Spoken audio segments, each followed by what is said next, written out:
An ex-convict who claims he boarded a spacecraft and spoke with its crew in fluent High German.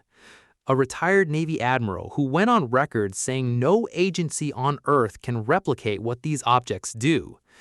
A government scientist who looked into a camera said there is a 60% probability that flying saucers are alien vehicles, and then told reporters that the total number of sightings his government had collected was classified.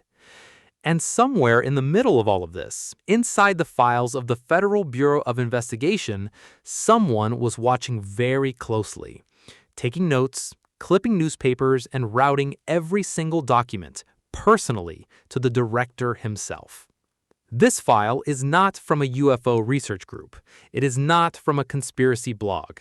It is a declassified FBI intelligence dossier, case number 62-HQ83894, and it goes back further than most people realize.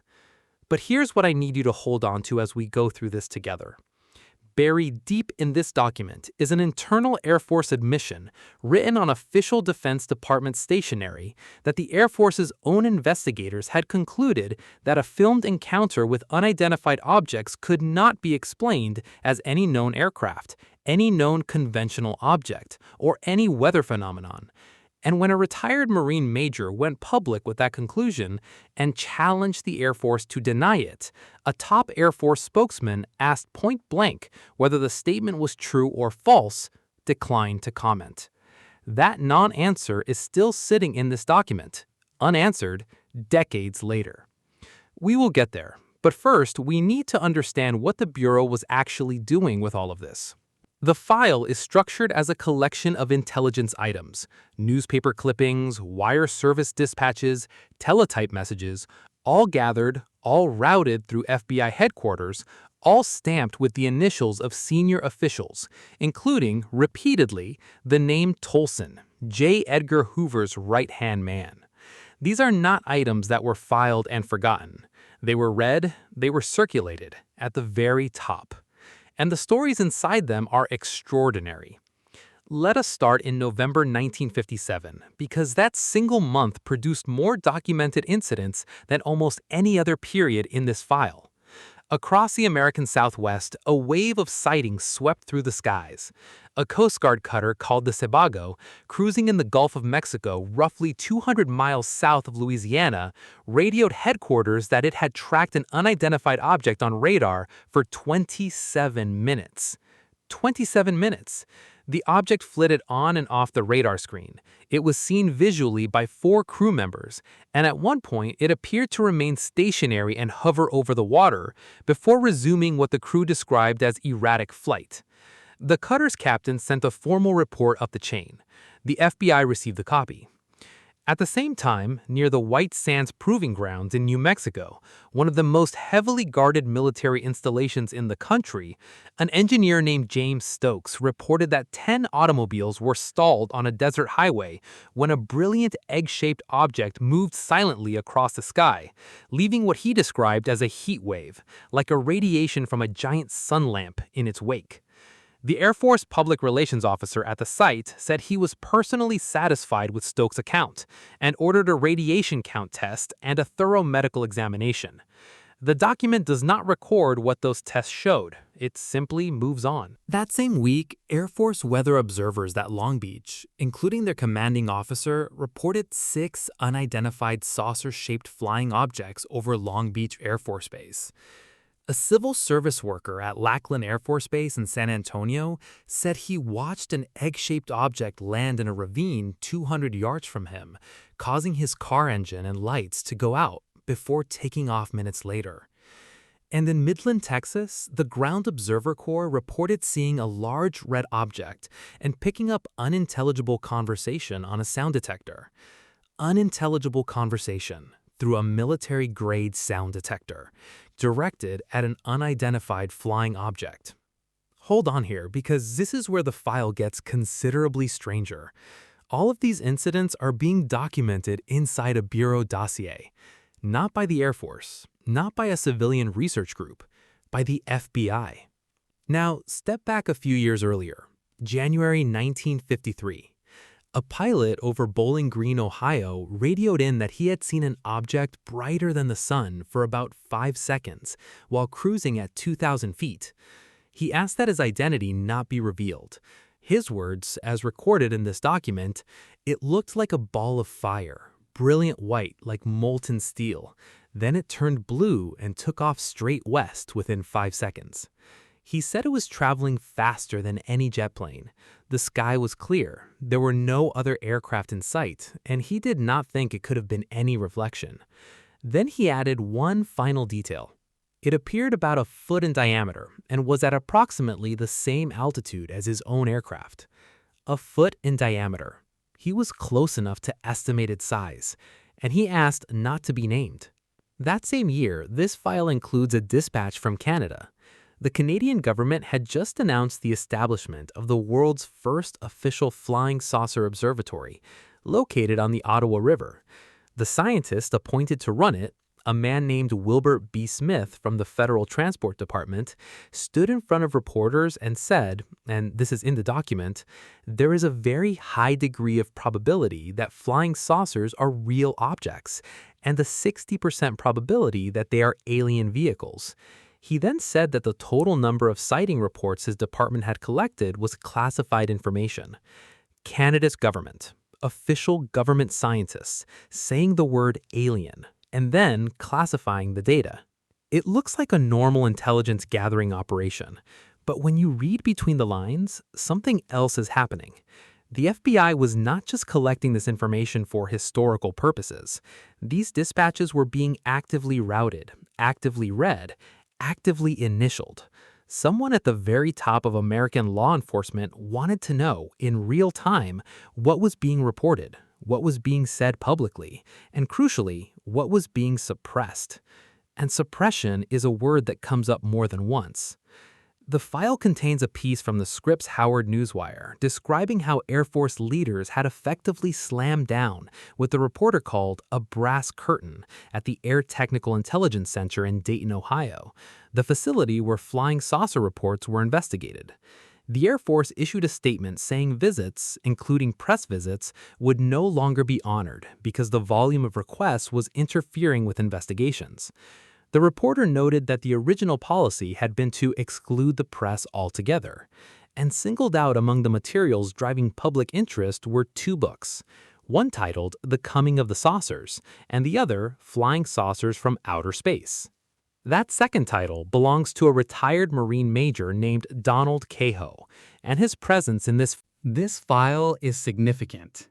Kehoe claimed with documentation that the Air Force was sitting on classified film footage of unidentified aerial formations. He called it the Utah film. He said the Air Force's own intelligence experts had reached 6 specific conclusions after analyzing it. The objects averaged between 653 and 980 miles per hour. They appeared round, of the same size, and gave off a bluish-white glow of very high intensity. They seemed to maneuver in circular or elliptical patterns within a group at very high speeds. Because of those speeds, they obviously could not be balloons or birds.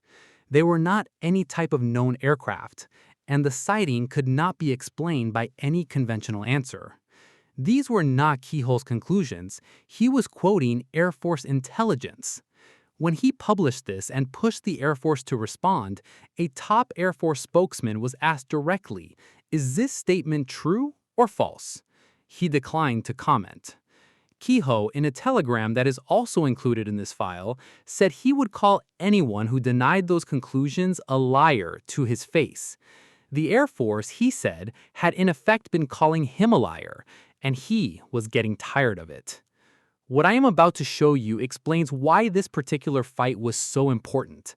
Because if those conclusions were accurate, if the Air Force's own investigators had confirmed unidentified objects moving at nearly 1,000 miles per hour in controlled formations, then the official public position was not just incomplete, it was a contradiction of classified internal findings. And the FBI had a copy of the whole argument. Now, go back further still, because this file actually stretches back to the very beginning of the modern UFO era, and one of the earliest items involves a case that has never been fully explained at any official level. A veteran Air Force pilot named Thomas Mantell was scrambled in January 1948 to intercept an unidentified object over Fort Knox, Kentucky. He pursued it to altitude and radioed back once to say that if he were no closer at 20,000 feet, he would abandon the chase because he had not enough oxygen. That was the last transmission. His body was found near Fort Knox. The wreckage of his aircraft was scattered over half a mile. The plane had disintegrated in midair. The official Air Force explanation was that Mantell had blacked out from lack of oxygen and lost control. One of his fellow pilots, quoted in this document, said, "I think that was a cover-up. Mantell was too experienced a pilot for that. He was quite familiar with the signs of approaching anoxia and would have taken steps to prevent it. Some of us think he may have collided with whatever he saw and that it knocked him out in midair." Engineers later noted, and this is also in the document, that the type of aircraft Mantell was flying, starting a dive at 20,000 feet, could not have disintegrated so thoroughly from a simple loss of control crash. Can you believe this is actually written in an official document? Not a tabloid, not a French publication. This is an FBI intelligence file, with routing slips, with initials, with the names of senior bureau officials checking boxes to confirm they had read it. Because by this point in the document, we are no longer just talking about lights in the sky. We are talking about a possible military casualty. We are talking about the Air Force's own classified analysis contradicting its public statements. We are talking about the world's first government-run UFO observatory explicitly using the word alien in its founding press conference. And we are talking about a bureau that collected all of it, routed all of it to the top, and kept all of it in a file that would sit sealed for decades. At this point in the document, we can no longer call it a coincidence that every single official statement downplays the phenomenon while the internal record tells a completely different story. There is one more detail. Near the beginning of this file, among the earliest items, a man named Joe Perry in Grand Blanc, Michigan, took a color slide photograph of what appeared to be a saucer-like object silhouetted against the moon. Federal agents picked up the slide. The Air Force examined it.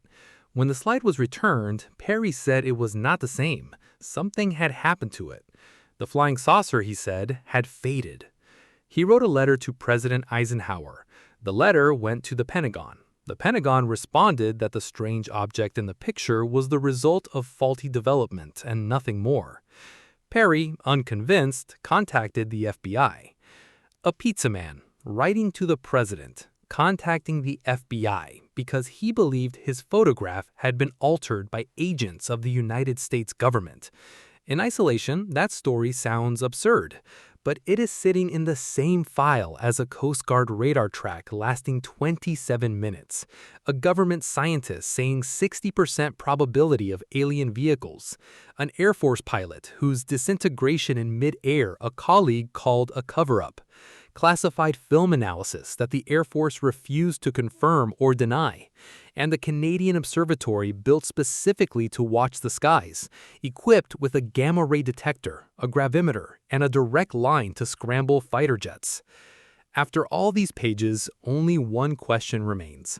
Not whether people were seeing things, this document makes clear they were, across every class, every profession, every level of credibility. Not whether the government was interested, the routing slips alone answer that. The question is what the Bureau concluded from all of it. Because if there was a conclusion, it is not in this file.